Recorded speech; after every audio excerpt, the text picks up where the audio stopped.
आप देख रहे हैं मशाल न्यूज़ और मैं हूं अनीशा।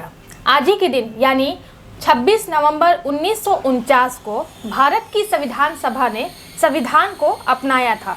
हालांकि इसे लागू 26 जनवरी 1950 में पूरे भारत में किया गया था। संविधान के प्रति लोगों को जागरूक करने और उसके संवैधानिक मौलिक अधिकारों को याद दिलाने के लिए हर साल कॉन्स्टिट्यूशन डे मनाया जाता है। और आज इस खास मौके पर हमारे साथ कुछ खास मेहमान जुड़े हुए हैं जो ना कि सिर्फ कानून के रखवाले हैं बल्कि कानून के बारे में बारीकी से जानकारी भी रखते हैं। तो आपका बहुत बहुत स्वागत है सर मशाल न्यूज़ में। सर, सबसे पहले आप अपना परिचय दें हमारे जनता को। बहुत बहुत धन्यवाद अनीशा जी। आज के इस मशाल न्यूज़ के चैनल के माध्यम से मैं बहुत ही आभार प्रकट करना चाहता हूं कि संविधान दिवस के इस मौके पर आप लोगों ने लोगों को संविधान के प्रति जागरूक करने के दिशा में एक कदम बढ़ाया है। और मैं समझता हूं कि आज भी संविधान के प्रति लोगों को सचेत रहने की ज़रूरत है और संविधान में प्रदत्त शक्तियों को समझने की ज़रूरत है।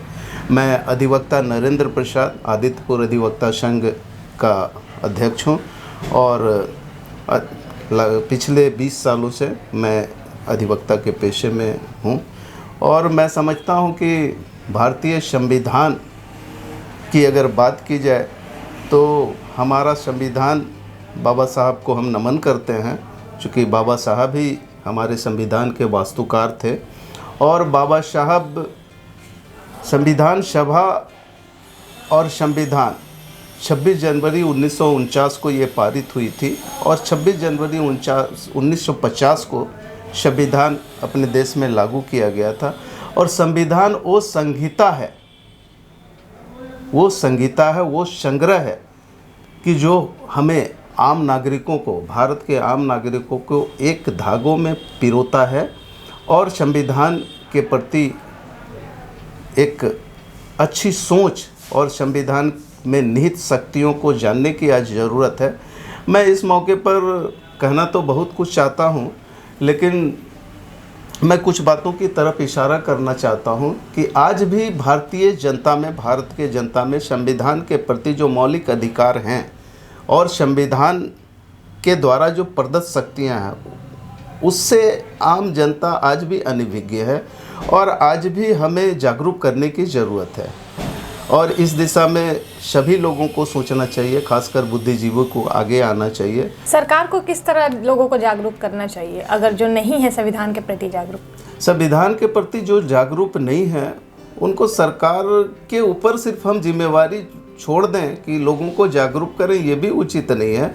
आम नागरिक को इसका बीड़ा उठाना चाहिए। आम नागरिक को भी इसके तहत एक सोच रखनी चाहिए कि हम छोटे छोटे ग्रुप्स बना के स्कूलों में, चौक चौराहे पर, खास करके संविधान के दिवस कुछ ऐसे कार्यक्रम करें, कम से कम कुछ लोग उससे ज़रूर जागरूक हों और संविधान में निहित शक्तियों को जानना, संविधान के द्वारा प्रदत्त हमारे क्या क्या अधिकार हैं, हमारे मौलिक अधिकार क्या क्या हैं, उनको जानना और समझना बहुत ही ज़रूरी है। और इसके लिए मैं तो पहले ही कहा आपको कि पाठ्यक्रम के रूप में ज़रूर इसे अनिवार्य पाठ्यक्रम के रूप में इसे सम्मिलित करना चाहिए ताकि ग्रास रूट पर ही बच्चे इससे प्रॉपर ढंग से उसको समझ सके कि हमारा देश का संविधान क्या है। तभी हम समझते हैं कि संविधान के प्रति सच्ची हमारी श्रद्धा होगी, सच्ची हमारी निष्ठा होगी। कुछ मौलिक अधिकारों के बारे में आप बता दीजिए जो संविधान में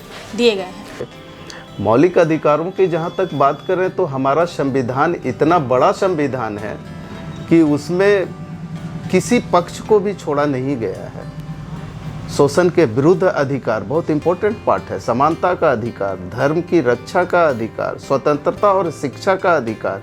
इन मौलिक अधिकारों की अगर एक एक टॉपिक की आप व्याख्या करें तो आप पाएंगे कि सचमुच में मने गागर में सागर वाली उक्ति को बाबा साहब अम्बेडकर ने चरितार्थ किया है, या फिर संविधान सभा के जो भी वास्तुकार हैं उन लोगों ने काफ़ी कुछ संविधान के द्वारा हमें प्रदान किया है। धर्म की रक्षा का अधिकार, इक्वलिटी बिफोर लॉ, आर्टिकल 14, आप समझ सकते हैं कितने बड़े स्तर पे शक्तियां प्रदान की गई हैं, लेकिन दुर्भाग्य है हमारे देश में कि लोग जागरूक नहीं है, लोग समझते नहीं है, लोग समझ ही नहीं पा रहे हैं कि हमें क्या, और समझाने के लिए हम लोग प्रयास भी नहीं कर रहे हैं।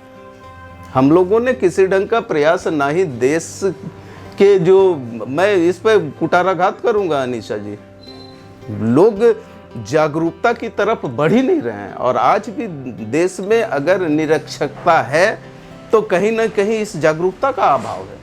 हमें एक क्रांति लाने की ज़रूरत है, हमें आगे बढ़ के लोगों को समझाने की ज़रूरत है, और लोगों को उनकी शक्तियाँ संविधान के द्वारा जो प्रदान की गई है उसके प्रति जागरूक करने की ज़रूरत है। धर्म की रक्षा का अधिकार, अभिव्यक्ति का अधिकार, अभी बड़े बड़े लोग टीवी पे और बैठकर बहुत सारे आलोचनात्मक टिप्पणी भी करते हैं, बट अगर आप फाइनली देखेंगे तो हमको नहीं लगता है कि नोबडी कैन टेक रिस्पॉन्सिबिलिटी कि हम कैसे लोगों को, आम जनता को, आम आवाम को हम कैसे जागरूक करें, और संविधान में जो शक्तियाँ उन्हें प्रदान की गई है उनके प्रति उनसे कैसे हम अवेयर करें, ये बहुत ज़रूरी है।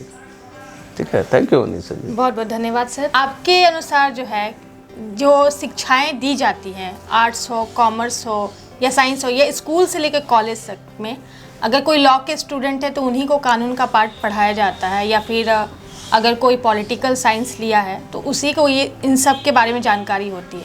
तो आपको नहीं लगता है कि सारे बच्चों को इस बारे में जानकारी होनी चाहिए? सबसे पहले तो इस संविधान दिवस के अवसर पर मसाल न्यूज को मैं बहुत बहुत धन्यवाद देता हूं कि भारत का जो सबसे आवश्यक संविधान जिससे कि पूरा देश चलता है और इसकी जानकारी सबको होनी चाहिए, इसके लिए आपने जो पहल की है उसके लिए मैं बहुत बहुत धन्यवाद देता हूं आपको। और ये प्रश्न के जवाब में मैं यह बताना चाहता हूं कि सचमुच में संविधान एक ऐसी चीज़ है जिससे कि हर नागरिक को इसकी जानकारी होनी चाहिए। और आपने जो सवाल उठाया कि छोटे बच्चों से ही संविधान की जानकारी सबको होनी चाहिए, तो सरकार को भी चाहिए कि हर एक स्कूलों के पाठ्यक्रम में शुरू से ही संविधान के टिप्स बच्चों को दी जानी चाहिए। संविधान एक ऐसी चीज़ है जो सिर्फ कानून जानने वालों के लिए ही नहीं है, लॉ जानने वालों के लिए ही नहीं है, ये जानकारी हर नागरिक को होनी चाहिए।